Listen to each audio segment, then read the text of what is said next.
Alléluia, gloire à Dieu, soyez bénis en cette journée de canicule. Ça fait du bien de se trouver un peu d'ombrage. Et je laisse le chapeau parce que ma peau est délicate. J'aimerais parler d'un sujet important aujourd'hui, la foi stérile. Oui, il existe une foi stérile. Alors, pour ça, j'aimerais commencer par un verset de Jacques, chapitre 2, verset 14. C'est un verset qu'on comprend bien. Mes frères, que sert-il à quelqu'un de dire qu'il a la foi s'il n'a pas les œuvres, la foi peut-elle sauver? J'aimerais dire que ce verset-là n'est pas du tout en contradiction par rapport à ce que Paul dit dans Éphésiens de 8 à 10. Il dit en quelque part que nous sommes sauvés par grâce, par le moyen de la foi et non par les œuvres afin que personne ne s'enorgueillisse. C'est vrai, c'est tout à fait vrai, mais il dit aussi que nous entrerons dans les bonnes œuvres que Dieu a préparées pour nous.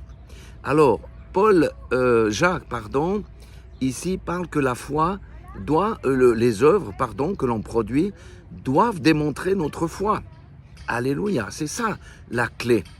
Et vous savez que dans Jacques 2, 19, sauf erreur, il dit que les démons croient en Dieu. Vous savez que dans la Bible, même les démons priaient Jésus pour qu'on les envoie dans les pourceaux ou même qu'on ne les tourmente pas avant le temps. Donc, les démons avaient la foi en Dieu, mais ils tremblent. Pourquoi? Parce qu'ils savent qu'ils sont perdus. Pourquoi? Parce que leurs œuvres sont mauvaises. Donc, ce que j'aimerais dire aussi ici aujourd'hui, c'est que lorsque nous croyons véritablement, ce n'est pas la croyance intellectuelle, nous croyons la foi véritable en l'œuvre de Jésus-Christ, à ce moment-là, il y a quelque chose qui se passe, nous naissons de nouveau. Nous recevons l'Esprit de Dieu, et l'Esprit de Dieu que nous avons reçu commence à nous faire abandonner notre ancienne vie, dans les voies dans lesquelles nous avions marché, parce qu'elles étaient mauvaises, pour les délaisser et nous tourner vers la lumière qui est Christ. Alléluia. Donc, lorsqu'on est sauvé, il y a des choses qui se passent dans nos comportements, dans notre caractère. Nous devenons de plus en plus semblables à Jésus-Christ. Et à ce moment-là, qu'est-ce qui se passe? Nous produisons des œuvres dignes du salut. Amen. Alléluia. Alors, ce que j'aimerais dire aussi, c'est que le salut, c'est pas une fin en soi. C'est le début de quelque chose. C'est le début d'une très grande transformation de l'être humain. Si je me regarde, je suis plus le même qu'il y a 15 ans. C'est très différent. Alléluia. Les angles ont été arrondis. J'ai délaissé un certain nombre de choses.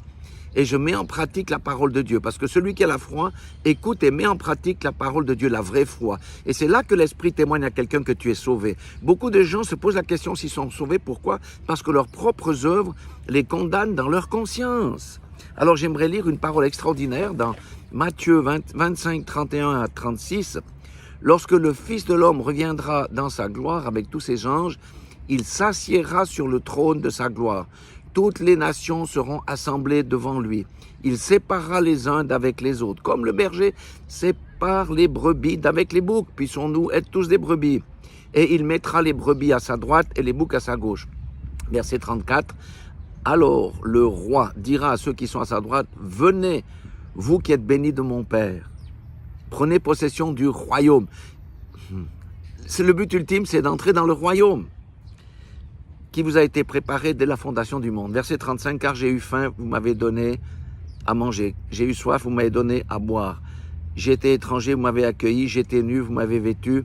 J'étais malade, vous m'avez visité. J'étais en prison et vous êtes venus vers moi. » C'est ça les bonnes œuvres dont l'apôtre Jacques parle. Jacques était le frère de Jésus-Christ, notre Seigneur et notre Sauveur. Donc ça démontre bien que oui, c'est la grâce qui nous sauve par la foi, mais la foi que nous avons doit produire du fruit. Amen. Nous ne sommes pas nés de nouveau pour rester assis sur un banc comme je suis ici dans un jardin public et ne rien faire. Nous avons tant à manifester l'amour de Dieu vis-à-vis de notre prochain. Et ça, ce sont les œuvres qui ne mènent pas au salut, mais qui découlent du salut et que le Père aime. Alléluia.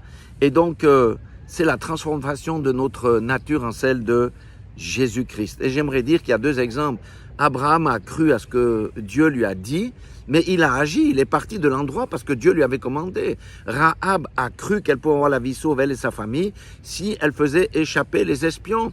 Elle a fait échapper les espions et elle a bénéficié de ce salut-là. C'est la même chose. Un chrétien stérile est un chrétien mort. La foi stérile d'un chrétien, d'abord, c'est pas un chrétien, c'est un chrétien nominal, un dimanchard qui chauffe les bancs, ne portera rien du tout pour la vie éternelle. Donc, si nous voulons honorer Dieu, faisons ce qu'il nous commande et les meilleures œuvres sont celles qui sont relatives à notre prochain. Quand nous aimons notre prochain, nous faisons la volonté de Dieu. Alléluia. On a entendu quelques exemples, c'est pas exhaustif.